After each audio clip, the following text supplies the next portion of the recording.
Back to bench के channel में आपका स्वागत है। पिछले क्लास में हम लोग बिहार से रिलेटेड कुछ पॉइंट देखे थे, जो कि कुछ सामान्य परिचय थे और कुछ प्राचीन इतिहास के बारे में, मध्यकालीन इतिहास और आधुनिक इतिहास के बारे में था।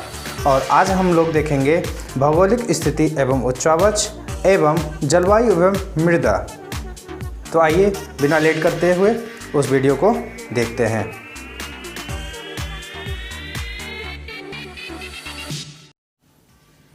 तो आज का टॉपिक है भौगोलिक स्थिति व उच्चावच, जियोग्राफिकल लोकेशन एंड रिलीफ।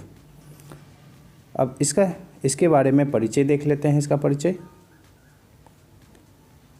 किसी भी राज्य के भौगोलिक परिदृश्य के बारे में जानने के लिए उसकी भौगोलिक स्थिति व उच्चावच जानना आवश्यक होता है।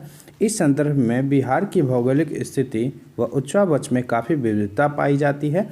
इनमें पर्वत, पठार, मैदान और अन्य भौगोलिक उच्चावच मिलकर बिहार की भौगोलिक संरचना को एक विशेष रूप प्रदान करते हैं। तो हम लोग परिचय देख लिए। परिचय देखने के बाद देख लेते हैं बिहार की भौगोलिक स्थिति। इसके बारे में पढ़ेंगे। बिहार की भौगोलिक स्थिति, geographical location of Bihar. Bihar Bharat के उत्तर पूर्वी क्षेत्र में स्थित एक भू आविष्टित राज्य है। इसके उत्तर में नेपाल, दक्षिण में झारखंड, पूर्व में पश्चिम बंगाल तथा पश्चिम में उत्तर प्रदेश स्थित है।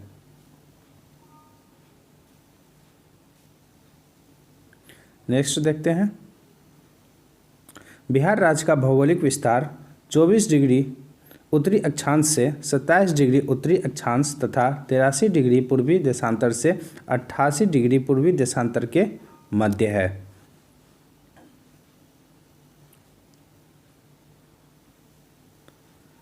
इसका संपूर्ण क्षेत्रफल 94,163 वर्ग किलोमीटर है, जिसमें ग्रामीण क्षेत्रफल 92,257.51 वर्ग किलोमीटर तथा शहरी क्षेत्रफल 1,905.49 वर्ग किलोमीटर है। यह भारत के कुल क्षेत्रफल का लगभग 2.86% है। ठीक है, नेक्स्ट देख लेते हैं।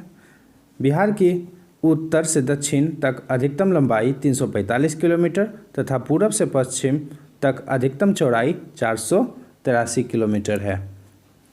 समुद्र तट से बिहार की दूरी लगभग 200 किलोमीटर है। समुद्र तल से इस राज्य की ऊंचाई 173 फीट है तथा यह गंगा हुगली नदी मार्ग द्वारा समुद्र से जुड़ा है। ठीक है, अब नेक्स्ट देख लेते हैं। भूगर्भिक संरचना देख लेते हैं।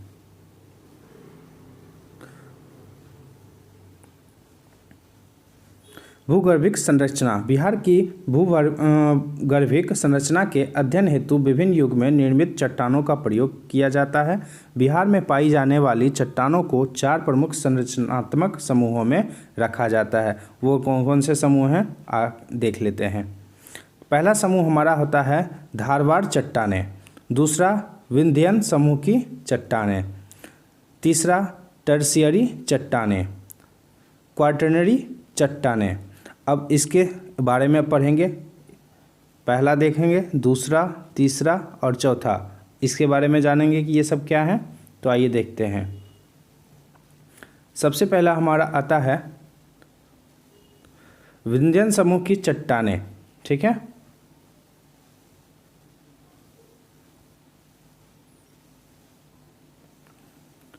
धारवाड़ चट्टानें प्री कैम्ब्रियन युग में निर्मित ये चट्टानें बिहार के दक्षिण पूर्वी भाग मुंगेर में स्थित खड़गपुर की पहाड़ी, जमुई, नवादा, राजगीर आदि स्थानों पर पाई जाती है। स्लेट, क्वार्टजाइट आदि धारवाड़ समूह की चट्टानें हैं।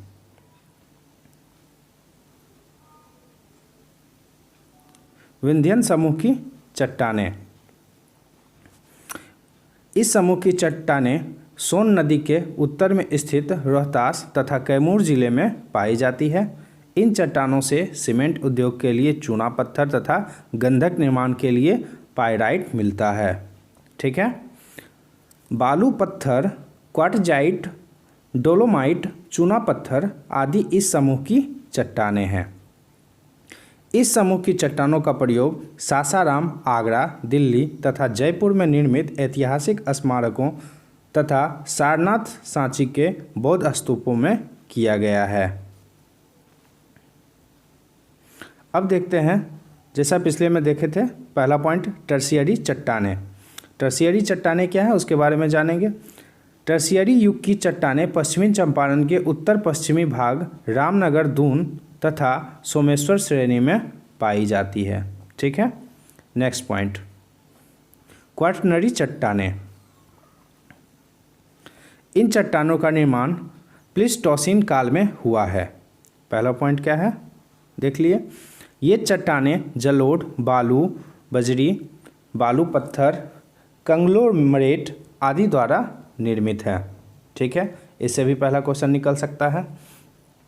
नेक्स्ट देखते हैं, इन चट्टानों का निरपेक्ष शिवालिक के उत्थान के पश्चात इसके दक्षिण में स्थित सिंधु गंगा द्रोणी में हुआ है। ठीक है, नदियों द्वारा इस निक्षेपण के कारण यहाँ मंद ढाल वाले विशाल मैदान का निर्माण हुआ है, जिसे बिहार का मैदान कहा जाता है। संपूर्ण बिहार के मैदानी भागों में जलोढ़ की गहराई एक समान नहीं पाई जाती है। गंगा के दक्षिण भाग में जलोढ़ की गहराई पहाड़ियों के निकट अपेक्षाकृत कम पाई जाती है, जबकि पश्चिम की ओर बढ़ने पर इसकी गहराई बढ़ती है। नेक्स्ट पॉइंट देखते हैं, गंगा के दक्षिणी भाग में सबसे गहरे जलोढ़ बेसिन बक्सर तथा मोकामा के बीच पाए जाते हैं। सारे इंपॉर्टेंट पॉइंट हैं।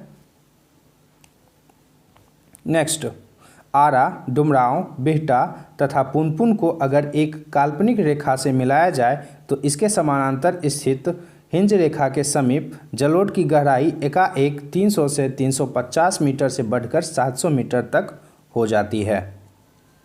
नेक्स्ट पॉइंट पढ़ते हैं, मुजफ्फरपुर तथा सारण के मध्य जलोढ़ बेसिन की अधिकतम गहराई 1000 से 2500 मीटर के बीच पाई जाती है। ठीक है, सारा इंपॉर्टेंट पॉइंट है। अब आते हैं बिहार में प्राकृतिक उच्चवावच, natural relief in Bihar. Okay,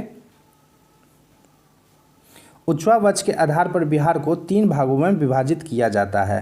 Shivalik पर्वत श्रेणी एवं तिराई क्षेत्र, दूसरा बिहार का मैदान और तीसरा दक्षिण का पठार।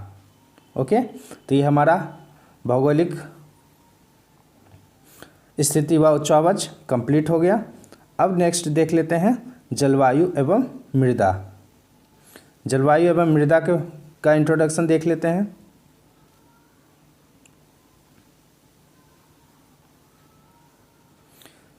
किसी भी स्थान के वातावरण की दीर्घकालिक स्थिति जलवायु कहलाती है। पहला पॉइंट हमारा। ठीक है, बिहार की जलवायु में भी अन्य राज्यों की तरह क्षेत्रीय विविधता दिखाई देती है।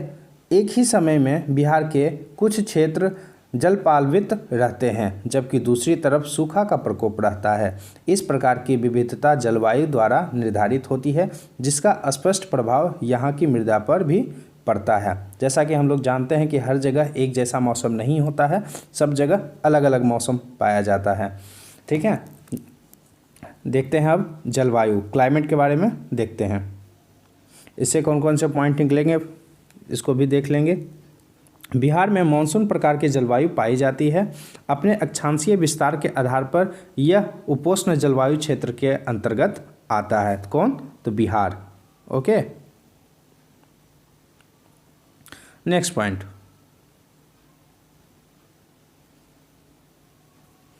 यहाँ की जलवायु में महाद्वीपीय लक्षण पाए जाते हैं। मतलब महाद्वीपीय लक्षण मतलब यहाँ का जलवायु जो है कभी ठंडा, कभी गर्मी, कभी बरसात, तो भिन्न भिन्न प्रकार के यहाँ मौसम पाए जाते हैं। अब देखते हैं, इसके पूर्वी भाग में आर्द्र तथा पश्चिमी भाग में अर्धशुष्क जलवायु मिलती है। ठीक है, कोपन के जलवायु वर्गीकरण के आधार पर बिहार की उत्तरी भाग CWG तथा दक्षिणी भाग AW जलवायु के अंतर्गत आता है। ठीक है, नेक्स्ट पॉइंट देखते हैं, बिहार की जलवायु को निम्नलिखित कारक प्रभावित करते हैं। कौन कौन से कारक हैं उसके बारे में देख लेते हैं। हिमालय की अवस्थिति, ठीक है, कर्क रेखा से दूरी, बंगाल की खाड़ी से इसकी निकटता, ग्रीष्मकालीन तूफान तथा दक्षिण पश्चिम मानसून की क्रियाशीलता। ठीक है, इसको अच्छे से देख लेना है।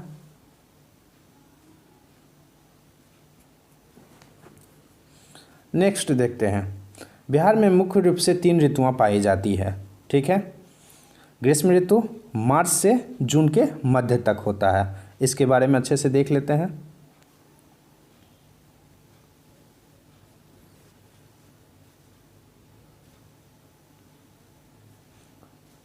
सूर्य के उत्तरायण होने के कारण इस समय तापमान में बढ़ोतरी होती जाती है। यहाँ मई का महीना सर्वाधिक गर्म होता है, तो मई का महीना सबसे गर्म होता है। ठीक है, पहला पॉइंट।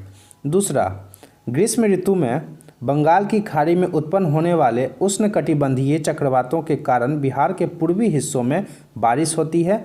इस वर्षा को नॉर्वेस्टर कहा जाता है। ठीक है, दूसरा पॉइंट। तीसरा, बिहार का सबसे गर्म स्थान गया जिले में है। ठीक है, ये भी देख लेते हैं। तो सब मेरा इसमें भी एक क्वेश्चन निकलेगा कि सबसे गर्म स्थान बिहार में कहाँ है, तो वो गया जिले में है। ओके, नेक्स्ट देखते हैं वर्षा ऋतु, जो कि मेरा दूसरा ऋतु देख लेते हैं। वर्षा ऋतु मध्य जून से मध्य अक्टूबर तक। ठीक है, बिहार में मानसून का आगमन मध्य जून से होता है। यहाँ जुलाई एवं अगस्त में अत्यधिक वर्षा होती है। पहला पॉइंट देख लिए इसका। दूसरा पॉइंट देखते हैं, बिहार में वर्षा मुख्य रूप से दक्षिण पश्चिम मानसून के कारण होती है। यहाँ की औसत वार्षिक वर्षा 125 सेंटीमीटर है। ये भी हमारा क्वेश्चन निकल आएगा। ठीक है, यहाँ सर्वाधिक वर्षा किशनगंज जिले में, जबकि सबसे कम वर्षा पटना के पश्चिम में स्थित त्रिकोणीय भूखंड पर होती है। तो इससे भी हमारा क्वेश्चन निकल सकता है कि सबसे अधिक वर्षा कहाँ, तो किशनगंज जिले में, और सबसे कम वर्षा पटना के पश्चिम में स्थित त्रिकोणीय भूखंड पर स्थित होती है। दूसरा क्वेश्चन निकल आएगा। अब आते हैं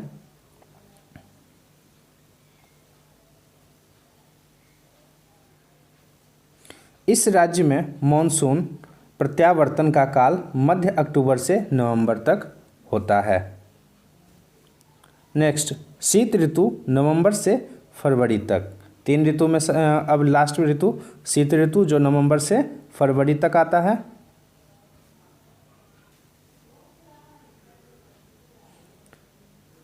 इस ऋतु में भूमध्य सागरीय क्षेत्र में उत्पन्न होने वाले चक्रवातीय तूफानों से झंझावातीय वर्षा होती है। यह वर्षा रबी की फसल के लिए लाभदायक मानी जाती है। बिहार में शीत ऋतु का सर्वाधिक ठंडा महीना जनवरी का होता है। इस समय औसत न्यूनतम तापमान 7.5 डिग्री सेंटीग्रेड के आसपास रहता है। अब आगे नेक्स्ट देखते हैं, मृदा मिट्टी। यहाँ की मिट्टी के बारे में देख लेते हैं। बिहार सरकार के कृषि अनुसंधान विभाग के द्वारा भौतिक, रासायनिक तथा संरचनात्मक विशेषताओं के आधार पर यहाँ की मृदा को 3 भागों में विभाजित किया गया है। सबसे पहला क्या है, गंगा के उत्तरी मैदान की मृदा, दूसरा गंगा के दक्षिणी मैदान की मृदा, और तीसरा दक्षिणी पठार की मृदा। ठीक है, नेक्स्ट देखते हैं गंगा के उत्तरी मैदान की मृदा। ठीक है, अब आते हैं उत्तरी पे। गंगा के उत्तरी मैदान में पाई जाने वाली मृदा जलोढ़ प्रकार की होती है। इस मिट्टी में अभ्रक, लौह अयस्क, क्वार्ट्ज, फेल्सपार जैसे खनिज प्रचुर मात्रा में पाए जाते हैं। गंगा के उत्तरी मैदान में 3 प्रकार की मृदा प्रमुख रूप से पाई जाती है। ठीक है, तो अगर क्वेश्चन भी आ सकता है कि गंगा के उत्तरी के मैदान में कितने प्रकार की मृदा पाई जाती है, तो 3 प्रकार की मृदा होती है। और कौन कौन से होती है देख सकते हैं। दलदली या तराई क्षेत्र की मृदा पहला। ठीक है, यह मिट्टी बिहार की उत्तरी सीमा से लेकर पश्चिमी चंपारण की पहाड़ियों के साथ साथ किशनगंज तक 5 से 7 किलोमीटर की चौड़ी पट्टी के रूप में मिलती है। नेक्स्ट, इसका रंग हल्का पीला तथा भूरा होता है। क्वेश्चन आ सकता है। ठीक है। इस मिट्टी के ज़्यादातर भागों में कंकड़ तथा रेत की मात्रा अधिक पाई जाती है। इस मिट्टी की उर्वरता मध्यम श्रेणी की होती है। ठीक है, नेक्स्ट पॉइंट देखते हैं। खादर या नवीन जलोढ़ मृदा। इस मिट्टी का सहरसा, मुजफ्फरपुर, दरभंगा, चंपारण तथा पूर्णिया जिले के कोसी क्षेत्र में सर्वाधिक विस्तार पाया जाता है। तो किसका? जलोढ़ मृदा का। ठीक है, यह मिट्टी काफ़ी उर्वर होती है जिसमें धान, गेहूं तथा जूट की खेती की जा सकती है। ओके, नेक्स्ट पॉइंट देखते हैं। यह गहरे भूरे रंग की होती है। ठीक है, जलोढ़ मिट्टी जो होता है वो गहरे भूरे रंग की होती है। तो क्वेश्चन भी आ सकता है कि जलोढ़ मिट्टी किस रंग की होती है? तो गहरे भूरे रंग की होती है। अब नेक्स्ट देखते हैं, बल सुंदरी मृदा या बांगर मिट्टी। ठीक है, बांगर मिट्टी के बारे में देख लेते हैं। यह पुरानी जलोढ़ बांगर मिट्टी है जिसमें चूने की मात्रा 30% से अधिक होती है। तो क्वेश्चन भी आ सकता है, ठीक है, कि पुरानी जलोढ़ मिट्टी जिसमें चूने की मात्रा कितनी % है? तो उसमें बता देंगे 30%। ओके, तो आज का 2 चैप्टर वीडियो अच्छा लगा हो तो लाइक, कमेंट और शेयर ज़रूर करें और अपने दोस्तों में भी शेयर करें ताकि मैं आगे और वीडियो बना सकूं। धन्यवाद।